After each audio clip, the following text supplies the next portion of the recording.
Hello everyone, this is Suryansh. Welcome to our YouTube classes Simple Learn. जैसा कि हम लोग पढ़ रहे थे क्लास 9th का चैप्टर 1 नंबर सिस्टम, ठीक है ना। इसमें आज का जो अपना टॉपिक है वो है एक्सपोनेंट्स, ठीक है ना। एक्सपोनेंट्स क्या होते हैं, देखिए ये जो चैप्टर है, टॉपिक है, आर डी शर्मा में एक अलग चैप्टर के नाम से दे रखा है और एनसीईआरटी में जो है एक टॉपिक है एक्सरसाइज के रूप में ही दे रखा है। तो हम लोग देखिए यहाँ पे जितने भी टॉपिक हैं एक्सपोनेंट से रिलेटेड, जितने भी एक्सपोनेंट के लॉज हैं, सभी के बारे में बड़े अच्छे से ब्रीफ डिस्कस करेंगे। देखिए क्वेश्चन जो है आप किसी से बुक से लगाइए, वहां पे चैप्टर एक अलग दे रखा है लेकिन टॉपिक क्वेश्चंस वही हैं। वहां पे नंबर ऑफ क्वेश्चंस बस एक्स्ट्रा दे रखे हैं, ज्यादा दे रखे हैं। आपको ये सारे लॉज जो क्लियर हो जाएंगे तो आप कोई भी क्वेश्चन आसानी से कर पाएंगे। देखिए एक्सपोनेंट्स क्या होता है, एक्सपोनेंट्स किस तरीके से होते हैं, हम लोग किस तरीके से जो टॉपिक होते हैं उनको एक्सपोनेंट्स में पढ़ते हैं। एक्सपोनेंट्स का मतलब होता है, यहाँ पे देखिए हमारे पास जैसे लिखा हुआ है ए की पावर m, ठीक है ना, ए एक्सपोनेंट्स m। यहाँ पे देखिए जो a होता है इसको हम लोग बेस बोलते हैं, बेस जो होता है ये a होता है, और ये जो m होता है इसको हम लोग एक्सपोनेंट बोलते हैं, ठीक है ना। तो इस टाइप से जो भी क्वेश्चंस होते हैं, ठीक है ना, इस टाइप से जो एक्सपोनेंट्स के रूप में दे रखे होते हैं उनको आज हम इस टॉपिक में क्लियर करने वाले होते हैं। देखिए ए की पावर m है, तो यहाँ पे ए जो होता है ये आपको बेस कहलाता है और m का मतलब होता है ये जो आपका एक एक्सपोनेंट होता है, ठीक है ना। यहाँ पे जैसे इसी तरीके से हमने 2 की पावर 3 लिखा हुआ है, ठीक है ना, 2 एक्सपोनेंट्स 3। देखिए पावर 2 पावर 3 हम लोग एक बोलते हैं, नेचुरली आसान लगता है बोलने में कुछ एक ऐसी, लेकिन यहाँ पे जो सही से तरीका होता है वो यही होता है 2 एक्सपोनेंट 3, ठीक है ना। यहाँ पे बोलने का जो मतलब बिल्कुल सटीक अच्छा तरीका सही तरीका होता है 2 एक्सपोनेंट 3, ठीक है ना। यहाँ पे अगर बात करें हम लोग वेज की, तो वेज जो होता है वो आपका 2 होता है, और एक्सपोनेंट की बात करें, एक्सपोनेंट जो होता है वो आपका 3 है। इसको देखें अगर रिटन में कहीं पे हम लोग लिखते हैं लैंग्वेज में, उसको लिखा जाता है हम लोग थर्ड पावर ऑफ 2। इसको हम लोग इस तरीके से रिटर्न करते हैं, थर्ड पावर ऑफ 2। यहां पे क्या होता है, mth पावर ऑफ a, ठीक है ना। ये जो होगा ये है mth पावर। इसको अगर हम लोग रिटर्न करना है कहीं लैंग्वेज में, देखो स्टेटमेंट में अगर कहीं पे हम लोगों को नोट करना है, इसको अगर स्टेटमेंट में कहीं में नोट करना है तो इसको हम लोग लिखेंगे mth पावर ऑफ a। अगर इसको कोई स्टेटमेंट में नोट करते हैं तो इसको हम लिखते हैं थर्ड पावर ऑफ 2। यहाँ पे देखिए अगर हमें पढ़ने की है, इसको रीड करना है, तो रीड जो होता है वो होता है 2 एक्सपोनेंट m, ठीक है ना। ये जो रीड करेंगे इसको अगर हम लोगों को रीड करना है, ठीक है ना, तो ये होगा a एक्सपोनेंट m। अगर इसको आपको रीड करना है तो ये 2 एक्सपोनेंट 3, ठीक है ना। बेसिक सा तरीका यही। यहाँ पे देखिए अब ये इसको डिफाइन करते हैं, जैसे 2 एक्सपोनेंट 3 है, इसको लिखने की अगर हम बात करें इसको किस तरीके से, 2 एक्सपोनेंट 3 का मतलब क्या होता है, 2 मल्टीप्लाई बाई 2 मल्टीप्लाई बाई 2। यहां पे देखिए एक्सपोनेंट्स जितना भी दे रखा है आपको, एक्सपोनेंट का मतलब है एक्सपोनेंट आपका जितना भी रिटर्न है उस नंबर को उतने ही टाइम्स आपको मल्टीप्लाई करना होता है। यहाँ पे देखिए 2 जो है बेस है और 3 एक्सपोनेंट है। यहाँ पे एक्सपोनेंट देखिए 3 है, इसी वजह से हमने इस नंबर को कितने 3 टाइम्स मल्टीप्लाई किया। ऐसे ही अगर हम लिख देते हैं 4 एक्सपोनेंट 2, अगर इसको हम रिटर्न करते हैं 4 एक्सपोनेंट 2, तो यहाँ पे जो नंबर है वो 4 है, इसको एक्सपोनेंट कितना है 2, तो इसको 4 को आपको 2 टाइम्स मल्टीप्लाई करना है। तो यहाँ पे बेसिक सा बस एक्सपोनेंट क्या होता है, इसको अगर आप सिंपल सी इस तरीके से भी लिख सकते हैं, ये लिखने का पैटर्न होता है कि ये लिखना है। तो इस टाइप के जो भी क्वेश्चंस हैं, देखिए एक्सपोनेंट के कुछ लॉज होते हैं, उन्हीं लॉज को रूल, ठीक है ना, उन्हीं लॉज को ध्यान में रखते हुए आपको एक्सपोनेंट के जो भी क्वेश्चंस हैं उनको सिंप्लीफाई करना होता है। यहाँ पे जैसे ये देखिए कोई भी क्वेश्चन है आपके पास, उन्हीं लॉज को रिलेटेड सारे लॉज आपको पढ़ने हैं अच्छे से, और उन लॉज को अच्छे से क्लियर करने के बाद जो भी क्वेश्चन है उन लॉज को यूज करके ही सिंप्लीफाई होंगे, ठीक है ना, जो भी क्वेश्चन। तो यहाँ पे देखिए आपको एक्सपोनेंट बड़े अच्छे से समझ में आ गया होगा। कोई भी डाउट है तो कोई भी दिक्कत होती है तो कमेंट जरूर कीजिएगा कि यहाँ पे आपको नहीं, हम अगले लेक्चर में आपका वो डाउट क्लियर कर देंगे।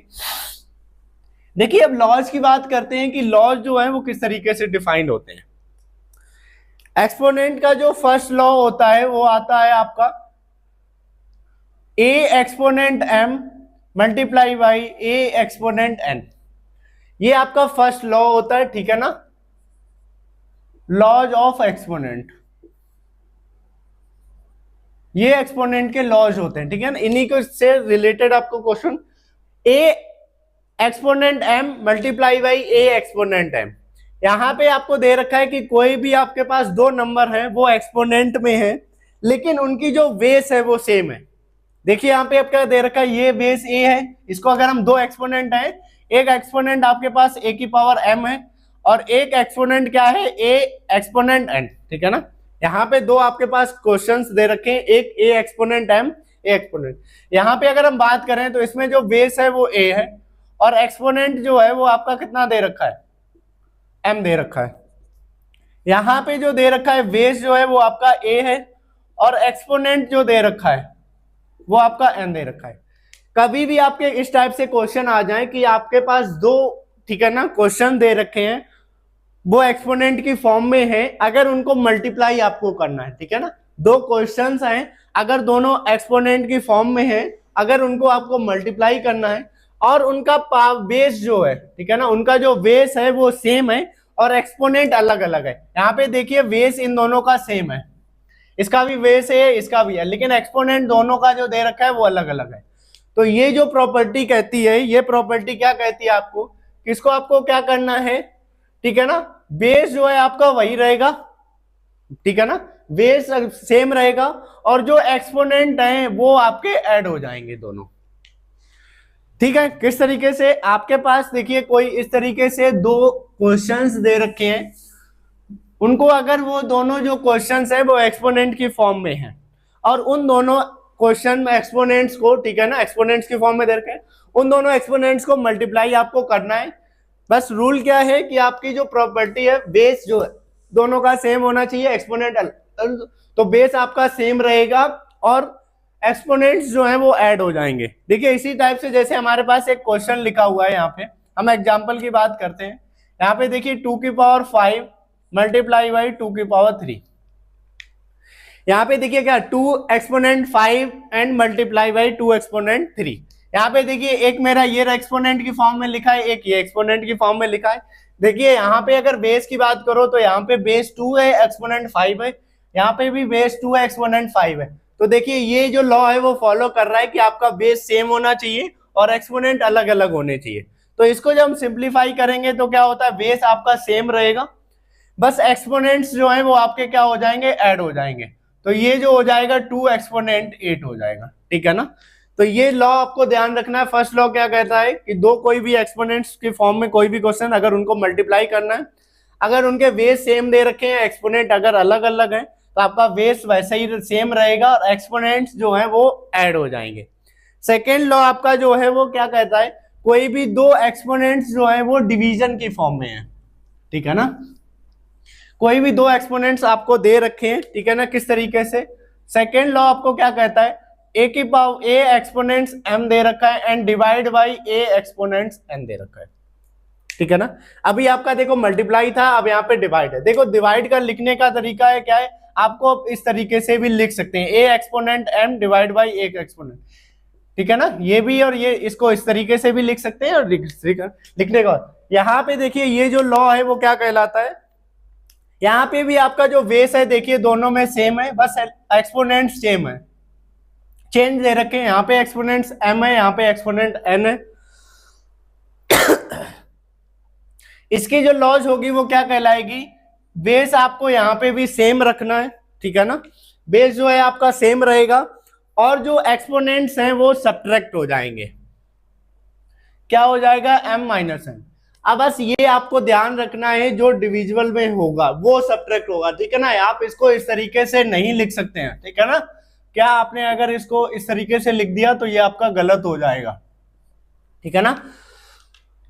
तो आपको ये ध्यान देना है। तो यहाँ पे ये देखिए इस टाइप से जो भी क्वेश्चन, जैसे यहाँ पे कोई आपको एक एग्जांपल देते हैं सेम, जैसे आपके पास क्या दे रखा है, 4 एक्सपोनेंट 5 दे रखा है डिवाइड बाई 4 एक्सपोनेंट 2 दे रखा है, ठीक है ना। इसको अगर इस तरीके से लिखा है तो इस तरीके से 4 exponent 5 and 4 exponent 2 divide by, अगर ये है दोनों का लिखने का तरीका अलग है, बस सेम ही दे रखा है। अगर ये है तो इसको लॉग यूज करेंगे तो क्या होगा, बेस आपका सेम रहेगा, ठीक है ना, और एक्सपोनेंट्स जो है वो आपके क्या हो जाएंगे, माइनस हो जाएंगे। तो यहाँ पे जो आपका आएगा 4 एक्सपोनेंट 3 आएगा, ठीक है ना।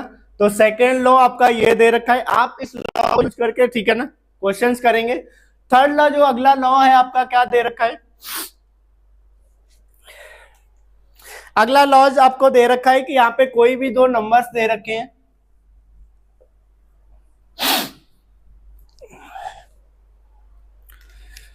यहाँ पे देखिए थर्ड लॉज आपको क्या कहलाता है, कोई आपके पास एक्सपोनेंट्स की फॉर्म में दे रखा है, क्या दे रखा है, ए एक्सपोनेंट एम, ठीक है ना, and that is multiply by B exponent m. आपकी बात देखिए, कोई भी दो नंबर्स हैं आपको एक्सपोनेंट की फॉर्म में दे रखे हैं। अब आपका एक्सपोनेंट अगर सेम है और जो बेस है वो अलग अलग है, ठीक है, पिछले वाले में क्या था, आपके बेस सेम थे, एक्सपोनेंट्स अलग अलग थे। अब आपके बेस अलग अलग हैं और एक्सपोनेंट सेम है। अगर इस तरीके से कहीं भी होता है तो ये जो लॉ आपको क्या फॉलो करता है, बेस जो है वो एक साथ मल्टीप्लाई हो जाएंगे, ठीक है ना, जो दोनों बेस है वो एक साथ मल्टीप्लाई हो जाएंगे और एक्सपोनेंट जो है वो एक साथ आ जाएंगे, ठीक है ना। ये लॉज इस तरीके से होता है। देखिए इसका जो एग्जांपल हम लोग देखते हैं किस तरीके से, यहां पे जैसे हमने लिखा है 2 एक्सपोनेंट 3, ठीक है ना, 2 exponent 3 and multiply by 3 exponent 3। यहां पे देखिए जो आपके बेस हैं, ये दो आपके बेस हुए, ये दो बेस हैं, देखिए यहाँ पे अलग अलग दे रखे हैं। और यहाँ पे अगर हम एक्सपोनेंट की बात करें, ये जो दे रखे हैं ये आपको एक्सपोनेंट है, ये देखिए 3 3 सेम है। तो ये देखिए इसी लॉ को फॉलो कर रहे हैं कि बेस आपके जब अलग अलग होते हैं और एक्सपोनेंट आपके सेम होते हैं तो किस तरीके से क्या करते हैं, आपको जो बेस है उनको मल्टीप्लाई करना है। तो 2 मल्टीप्लाई बाई 3 एंड एक्सपोनेंट जो है वो आपकी सेम हो जाएगी इस तरीके से। तो यहां पे जब हम सॉल्व करेंगे तो 6 एक्सपोनेंट 3। तो इस तरीके से अगली जो आपकी आइडेंटिटीज होती है उस तरीके से यहाँ पे मल्टीप्लिकेशन आ गया, ठीक है ना। अगला जो लॉज होता है, अगले लॉज देखिए क्या होता है, एक कोई भी आपको दो दे रखे हैं एक्सपोनेंट्स की फॉर्म में, ठीक है ना। अगला लॉज जो है वो आपका क्या दे रखा है, फोर्थ लॉ। फोर्थ लॉ क्या है आपका, आपके पास कोई दे रखा है A exponent M divide by B exponent M. देखिए हम लोग इसको इस तरीके से भी लिख सकते हैं, A exponent M divide by B exponent M, ठीक है ना,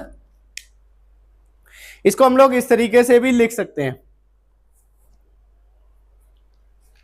अगर कहीं पे इस तरीके से आ जाता है तो यहाँ पे देखिए ये जो लॉज है वो क्या कहलाता है, आपको ये कंबाइन करना है कि यहाँ पे ये लोग गया A divide by B and exponent M, ठीक है ना। ये लॉज जो है वो इस तरीके से फॉलो करता है, कोई भी आपको इस तरीके से नंबर दे रखे हैं, जैसे एग्जांपल में हम लोग देख सकते हैं, हमने क्या लिखा है 5, ठीक है ना, एक्सपोनेंट 2 एंड डिवाइड बाई, ठीक है ना, 3 एक्सपोनेंट 2। यहाँ पे देखिए क्या दे रखा है, 5 exponent 2 and divide by 3 exponent. इसको अगर इस प्रॉपर्टी का यूज करेंगे तो क्या हो जाएगा, 5 divide by 3 and whole exponent 2, ठीक है ना, ये होल एक्सपोनेंट में चेंज हो जाएगा।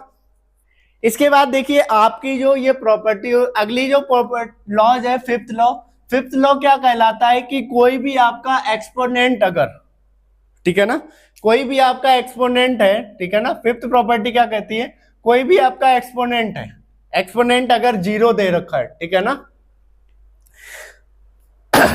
एक्सपोनेंट अगर 0 दे रखा है तो यहां पे देखिए जो प्रॉपर्टी होती है वो क्या कहती है कि एक्सपोनेंट 0 है तो वो ऑलवेज 1 होगा, ठीक है ना। कोई भी आपको एक्सपोनेंट की फॉर्म में दे रखा है, अगर उसका एक्सपोनेंट 0 है, ठीक है ना, उसका एक्सपोनेंट टर्म दे रखा है, एक्सपोनेंट टर्म, ये जो टर्म होता है इसको हम लोग एक्सपोनेंट टर्म बोलते हैं।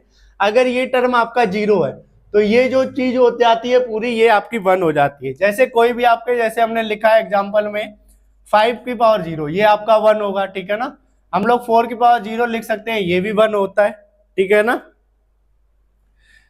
कुछ भी दे रखा है आपको, बस यहाँ पे क्या है, ए जो है वो नॉट इक्वल टू 1 होना चाहिए बस, ठीक है ना। ए जो है वो 1 होता है, 1 की पावर 0 नहीं डिफाइन करता है, ठीक है ना। तो यहाँ पे एक्सपोनेंट क्या कहता है, अगर एक्सपोनेंट की जगह पे कहीं पे भी 0 है तो आपका लॉज क्या कहलाता है, वो पूरा आपका 1 हो जाता है। अगला जो लॉज होता है, कहीं पे एक्सपोनेंट पे नेगेटिव दे रखा है आपको, प्रॉपर्टी नंबर 6 जो है वो क्या कहलाती है, देखिए प्रॉपर्टी जो 6 है वो आपकी है कि ए एक्सपोनेंट माइनस एम दे रखा है आपको कहीं पे, ठीक है ना। एक्सपोनेंट की जगह पे अगर कहीं पे भी माइनस हो जाता है तो हम क्या करते हैं, इसको लॉज को यूज करके इसको न्यूमरेटर डिनोमिनेटर में चेंज करते थे। ये लॉज क्या कहलाएगा, ये आपका इस तरीके से चेंज हो जाएगा, ठीक है ना, ये आपका इस तरीके से चेंज हो जाएगा। देखिए इसी तरीके से एक दूसरा लॉज और हो जाता है इसी में, ठीक है ना। क्या करना है, बस आपको माइनस, जैसे हमने क्वेश्चन लिखा है 2 एक्सपोनेंट -3, तो इसको जब हम इसको नॉर्मल फॉर्म में चेंज करेंगे तो क्या हो जाएगा 1/2 एक्सपोनेंट 3, ठीक है ना। माइनस आपका यहाँ पे खत्म हो जाएगा और ये डिनोमिनेटर में चेंज हो जाएगा न्यूमरेटर। अगला जो लॉज होता है वो क्या होता है, इसी से थोड़ा सा रिलेट करता है बस। अगला लॉज जो होता है वो क्या कहलाता है आपका, यहाँ पे देखिए अगर इस तरीके से आपका दे रखा है कहीं पे 1/a की पावर -m, ठीक है ना, मतलब 1/a की एक्सपोनेंट की जगह -m, तो इसको अगर हम लॉज को यूज करते हैं तो यहाँ पे क्या हो जाता है आपका, देखिए माइनस साइन हटाने के लिए आपको बस क्या करना होता है, न्यूमरेटर डिनोमिनेटर को आपस में चेंज करना होता है। तो यहाँ पे ये जो लॉज को यूज करेंगे तो यहाँ पे देखिए क्या हो जाएगा आपका, सिंपली a की पावर a एक्सपोनेंट m हो जाएगा, ठीक है ना। जैसे आपके पास कोई भी एग्जांपल में कुछ भी दे रखा है, जैसे हमारे पास क्या लिखा हुआ है, हमने लिखा है क्वेश्चन 3 एक्सपोनेंट -2, 1/3 एक्सपोनेंट। अगर इसको आप सिंप्लीफाई करेंगे तो यहाँ पे देखिए माइनस रिमूव होगा, ये नॉर्मल इस आइडेंटिटी को यूज करके क्या हो जाएगा 3 एक्सपोनेंट 2। अगला लॉ जो होता है वो आपका क्या कहलाता है, कोई भी दो एक्सपोनेंट है, ठीक है ना, आपको एक एक्सपोनेंट है उसके ऊपर एक और एक्सपोनेंट, एक्सपोनेंट्स जो होते हैं वो एक्सपोनेंट के एक्सपोनेंट्स काफी सारे एक्सपोनेंट दे रखे हैं, ठीक है ना। जैसे अगली लॉ प्रॉपर्टी जो आपकी क्या कहलाती है, जैसे हमारे पास a एक्सपोनेंट m दे रखा है, ठीक है ना, a एक्सपोनेंट m है, देन इसके बाद n और एक्सपोनेंट है, इसके बाद मान लीजिए हमने कोई एक और ले लिया, ठीक है ना, ये एक्सपोनेंट दे रखा है। मल्टीपल टाइम्स एक्सपोनेंट अगर दे रखे हैं, ठीक है ना, मल्टीपल टाइम्स अगर एक्सपोनेंट दे रखे हैं तो ये जो लॉज कहलाता है क्या कहलाता है, सारे के सारे एक्सपोनेंट जो होते हैं वो आपस में मल्टीप्लाई हो जाएंगे, ठीक है ना। तो ये जो क्या कहलाएगा आपका a की एक्सपोनेंट m n p, जितने भी एक्सपोनेंट हैं सारे के सारे एक्सपोनेंट मल्टीप्लाई हो जाएंगे, ये आपका अगला लॉज है। जैसे हमारे पास कोई भी एक एग्जांपल दे रखा है, हमारे पास एग्जांपल है इस तरीके से, हमारे पास 2 एक्सपोनेंट 3 लिखा है, ठीक है ना, होल एक्सपोनेंट 2 है एंड देन एक्सपोनेंट आपका दे रखा है 1, ठीक है ना। तो इस लॉ का यूज करेंगे तो क्या हो जाएगा 2 एक्सपोनेंट 3 मल्टीप्लाई बाई 2 मल्टीप्लाई 1, सारे एक्सपोनेंट मल्टीप्लाई होंगे तो ये हो जाएगा 2, इसको देखो 3 2 6 6 1 6, ठीक है ना, तो 2 एक्सपोनेंट 6, ये एक्सपोनेंट्स के लॉज होते हैं, ठीक है ना। अगला लॉज जो दे रखा है इस तरीके से है कि एक्सपोनेंट्स में पावर जो है अगर हाफ है तो इसको हम लोग किस तरीके से लिखते हैं,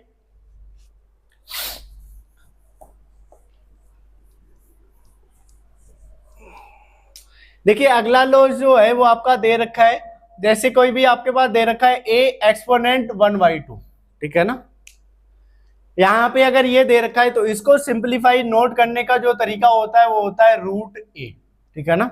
ऐसे ही अगर आपको दूसरा दे रखा है a एक्सपोनेंट 1/3 तो इसको हम लोग लिखते हैं √a, ठीक है ना। यहाँ पे देखिए लिखने का दो तरीके अलग कॉन्सेप्ट होते हैं, एक आपके पास ऐसे लिखा है 3 मल्टीप्लाई बाई √a, इस तरीके से लिखा है, और एक आपके पास रूट लिखा है इसके अंदर, ठीक है ना, रूट यहाँ पे 3 लिखा है, तो इसका मतलब है कि जो √a है उसको आपको 3 के साथ मल्टीप्लाई करना है। यहाँ पे ये जो मतलब है इसका मतलब है √a, ठीक है ना।